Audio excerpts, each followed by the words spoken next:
light on good practice for people who believe there's a better way to work. Good afternoon and welcome to Engage for Success radio show number 589, How Leaders Plan for Turning Points. Today we're going to be talking about the key to transformational success. I'm Jo Dodds, your host for today. I'm an engagement consultant working within the Engage for Success core team. The Engage for Success movement is an inclusive movement committed to the idea that there is a better way to work by releasing more of the capability and potential of people at work. We spread the word about employee engagement and shine a light on good practice, inspiring people and workplaces to thrive. And we're widely supported across the UK, involving the public, private and third sectors. If you go to our website, engageforsuccess.org, you can use the link at the bottom of the page to join our newsletter list, and all our social media links are there too. My guest today is Valeria Winkworth, who's EY Director, Technology-Led Transformation Expert. So welcome, getting my tongue all in a twist now. Welcome, Valeria. Thanks for joining me.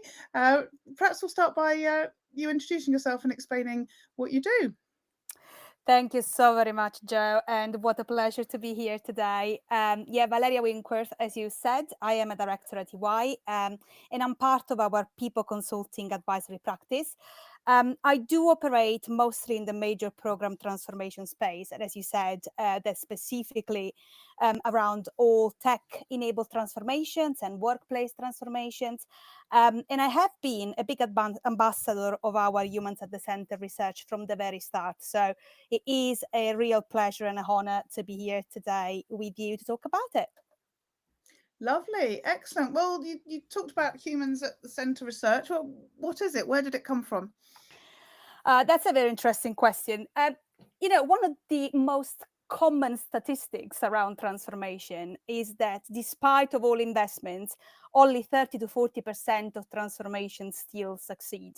And if you think about that, I think it's quite crazy, because when you put that type of statistics to any other type of investment, if it is, development, infrastructures, buildings, that would be absolutely unacceptable. And yet organizations still resign themselves to such a high rate of failure.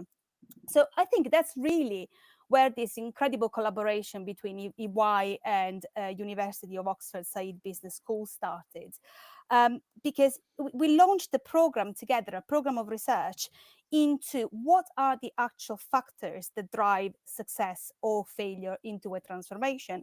And it will come to absolutely no surprise that humans were then highlighted as the key determining element of the transformation, therefore humans at the center. And I said it before, I'm a big ambassador and a big believer on this piece of research, because it's really grounded not only in qualitative, but also in quantitative research. So it started with interviews with 25 plus leaders across the globe, across industries, and we got over 2,000 people, individuals involved into quantitative surveys, 50-50 split between leaders and other members of the organization. And in the latter part of the research, we've also introduced case studies. And it really is a research on multiple paths. So we started in 2021 and then published the first piece of research in 2022, which was all about the future of transformation is human. So a real deep dive into the emotional side, this human side of the transformation. And then in 2024, we've published a second piece of research, which was all about transformation leadership. So how can leader really respond to these emotional challenges and these what we call turning points?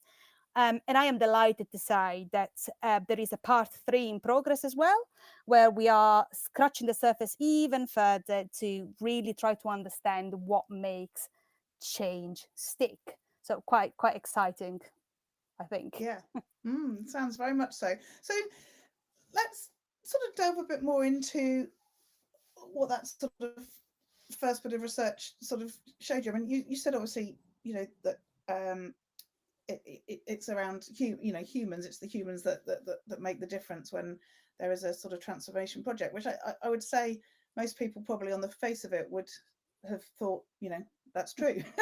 But what actually did you find out? You've just sort of touched on the word emotion, and what did you actually find out that was that thing that made the difference? It's one thing to know that it's the people that are important, but actually to do something knowing that and actually make it effective is an entirely different thing. And I guess that's where the research has been helpful. So what did you find out?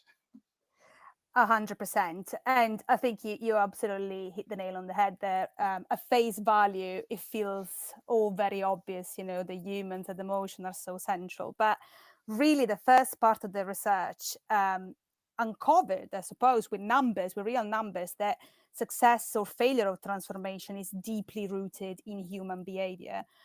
Which, as you quite rightly were saying, it does mean taking emotions in consideration. Now, if you do think about any transformations that you've been part of, there is a real stress on what we call the rational side. So think about, you start the transformation and you start setting KPIs, dashboards, time, budget, all the hard measures, or what they are considered hard measures of a transformation. But really, not enough emphasis is put on the emotional side. And I think very importantly, maybe there is a bit of a face value, or we do need to make sure that there is consideration of the people that are going to be part of the transformation. But I don't think yet there is enough emphasis and recognition that there are ways to measure the emotional side. And if you think about, the well-renowned change curve, and that there is always kind of a bit of a dip, there is a point of low, isn't there? What the research showed is that is really a critical point, what we call a turning point. And that turning point can determine whether the transformation is going to completely fall into oblivion or actually becoming a springboard for the transformation to be successful. And there is a real emphasis as part of the research that when there is upfront investment, not only into the rational side, because absolutely we shouldn't forget the rational side of a transformation and the KPIs and all of that, but also into the emotional side, finding ways to measure the emotion, the rate of success of a transformation can really, really increase quite dramatically. Mm-hmm, mm-hmm. And in your research, you talk about 6 key drivers that can influence the transformation success. Can we talk a bit more about those? Yeah, absolutely. So, as you rightly say, Jo, the first part of research really deep dive into what this factor of success, and how do we put emotion and the humans at the center of it. And there were several buckets that were identified as being important factors into the transformation, but I think at the end of the day it boiled down to 6 key drivers or key factors that all of them put people really at the heart of a transformation. So the first one is what we call adaptive leadership. Is really the power of the we, is the leaders that actively engage into a transformation, are present, are the forefront of the transformation, but also aren't afraid of pivoting and are part of the journey themselves. The second driver is what we call the purposeful vision.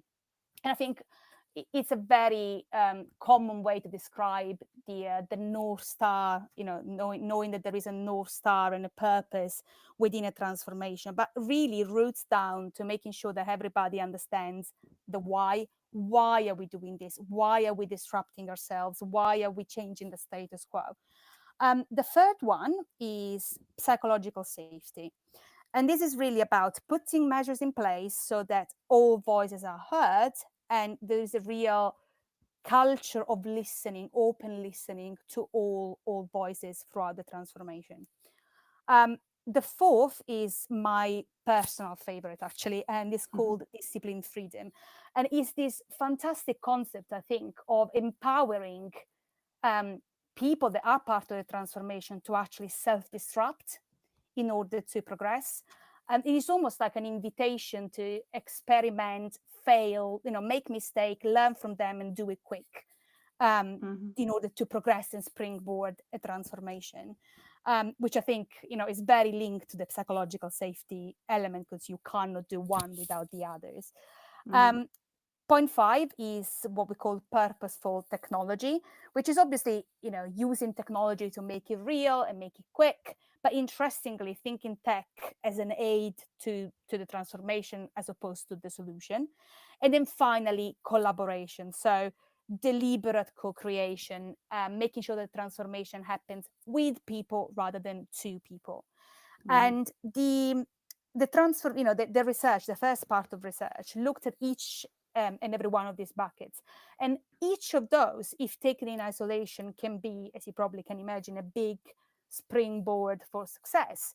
However, what the research showed is that when each and every one of these 6 elements is put together, is actually realized together, you can increase rates of success of your transformation by 2.6-fold. And if you think about it, that's a whopping number, right?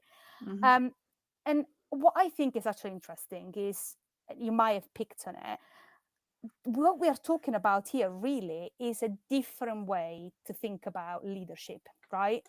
And I use the term leadership in a bit of a looser way, because leaders of a transformation are not only or necessarily just those people higher up in the organization that by the cream of their rank are leaders, but actually leaders, when you think about each and every one of those 6 key drivers, leaders are all those people that are in a position that can drive the success of a transformation, in my head, irrespective of the rank.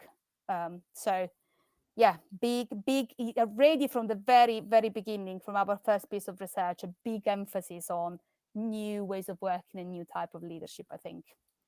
And so when you're putting some transformation project together and you've got those 6 drivers, is it, do you literally just go through them and make sure you've covered each of those things off with the plan, or do you make a plan for each of the 6 that then ends up where you want to be? How do you actually use them?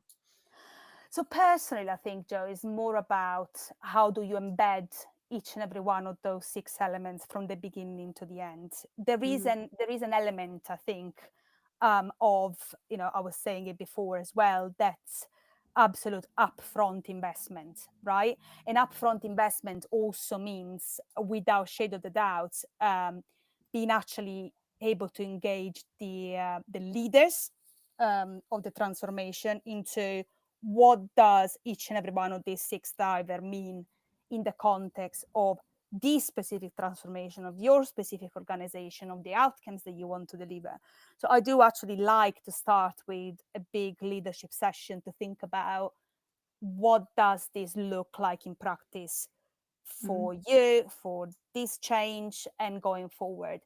And then at the back of that, of course, there is a plan to implement or think about intervention that touch each one of these drivers. But you probably can sympathize, it's never a linear process of a plan that starts, it goes from A to B. It has to be an iterative and process, and most importantly, I think, is it has to be tailored to what each transformation tries to deliver, right? Not every transformation is created equal. No. So how can leaders sort of navigate the emotional challenges? Again, it's a bit, it's one thing to say that it's important to support people and to understand that, the emotional side of things is really important, but a completely different thing to actually, support it and manage it, in the right way, because it's a challenge, isn't it? There's so many different people with different responses to things. So how can leaders navigate that and make sure that those emotional challenges are dealt with effectively? You are so right, and it goes back to the not every transformation is created equal, and at the risk to be slightly repetitive, but is all about that upfront investment. And even in this case, and this is what the second piece of research really focused on, is about building early warning system around human emotion. So if we go back quickly to the concept of the turning points, I think we can all agree having a turning point in any sort of transformation, whether there is small, medium, big, or gigantic, is absolutely unavoidable. And more often than not, a transformation will encounter more than one turning point, right? And it's all about, as I was saying before, how leaders react to those turning points that can determine where the transformation is going. So think about, some of the transformations that you might have experienced. There are transformations that end up stagnating, and that's normally when, there is an issue, something is happening, and something is postponed. Think about the typical example, oh, we're going to go live in 6 months, or actually we're going to postpone it, and a year and a half later, before you know it, you're still at the same point you were a year before. There are obviously those that basically you end up kind of going into lack of success, programs that get canned for whatever reason. And then there are those where these moments of absolute crisis, if you like, a little bit, are actually used to pivot quickly and, as I was saying before, a springboard. Now, emotions are the earliest and strongest signal that the turning point is about to happen. But as we were saying, just before, very rarely measured. To navigate this turning point, our 2024 research bottled it up to really 3 things that leaders can do. The first thing is sensing. So let's put the early warning system in place from the very beginning. So we talked about before, people can put KPIs in place, but what about KBIs, so key behavioral indicators, to try and catch very early on what is the emotional states driven by the transformation? And this can be anything from like culture, awareness, adoption, all the way down to health and well-being. How is our transformation affecting health and well-being? Because those are real early and quick signals to help us understand if something is about to go pear-shaped, really. The second part of it is what we call sense making, which is really about identifying the root cause of the issue, of the turning point. I think there is a real tendency sometimes to want to pause in order to figure out what the root cause is, right? Let's stop a minute. Let's think about what we've done so far. Let's think about what to do next.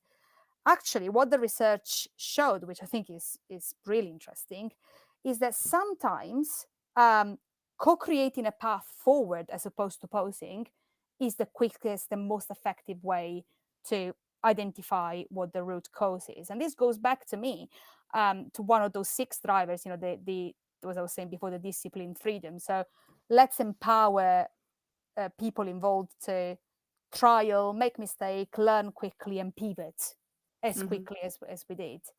And then the final point is what we identify as acting, which is basically, we've now understood emotionally what's happening. We've kind of pinpointed what the root cause of the issue is now time to reestablish those 6 drivers in light of what we've just learned. So what I was saying before, seldom this is linear. We have to revisit those 6 drivers as we go along. And to me personally, from my experience, this is all about thinking really adoption. How do we make the change and the solution of the transformation, palatable for the people that are involved in it, enough that they want to adopt it with happiness, really. And let's talk about the role technology plays in this. Is obviously that's one of the 6 drivers, and I liked where you said that it's an aid. I can't think of what the alternative was. An aid rather than the actual transformation. Solution. Yeah, the solution. That's right. Yes. So how does that come in? Bearing in mind we're talking about things being human centric, and obviously technology then isn't very human. How does that then come in? Well, but that's where the word purposeful technology really is really important, because we are stressing the importance of thinking technology in in the context of a human solution. Because I mean, there's absolutely no denying of the power of technology right now in the modern world, and I think most organizations right now are thinking about how to deploy technology as a central part of the transformation. Really, I think your latest podcast was all about AI, the power of AI in coaching. So any solution thinking about in the context of technology. However, even from my daily delivery experience, technology too often is seen as the catch-all, right? We need to transform, and we're going to put some technology in place, and that's going to save the world. Very rarely is the case, right? Because technology, as you were saying, technology doesn't substitute the human element. Technology becomes an enabler if we do it properly, to help what we are trying to do. And in fact, our research really shows that successful organizations really leverage technology to engage the workforce and actually enhance their belief in the transformation. So it's not the end goal, is an aid, it's something that can help us, but not the final solution. So when we think about technology in the context of humans at the center, is really about harnessing technology, but to power the human enterprise. So in favor of the outcomes, in favor of the human. Yes, yeah. And so what about organizations that implement this successfully, the human approach to transformation? What can they see? What are the outcomes for them?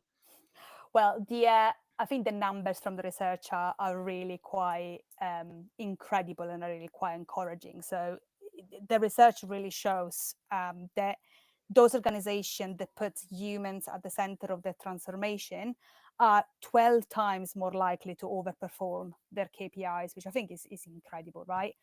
And also, they've got 73% higher chance of success in all their transformation initiatives. So these are incredible numbers, right? They are really, really hard to ignore. So for me, at the end of the day, when an organization is embarking in a transformation journey, normally it's because they want to achieve a different outcome, right? They want to do something different because the status quo doesn't work anymore.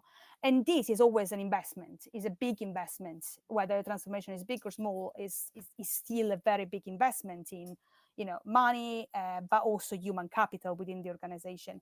So yes, it's about achieving the outcome, but it should be about achieving the outcome sustainably. I think we can all put in place some sort of plan to go from A to B and say, well, we actually achieved the outcome that we set off to achieve. But in order for an outcome to truly be achieved, it has to last, right? It has to sustainably last. So in order to do so, it means that the people that are receiving the change actually need to adopt it and adopt it long term. So the numbers talk for themselves from the research, but really, if you think about it, this really needs to be all about recognizing, understanding, and then elevating the human's experience as a whole, which for me is about recognizing that humans aren't another work stream into a transformation. They really are the central part of a transformation per se. So people who've been through these transformations, what would they be saying? It's all done and dusted and it worked. What do you think those people on the receiving end of it, if you like, would they be saying?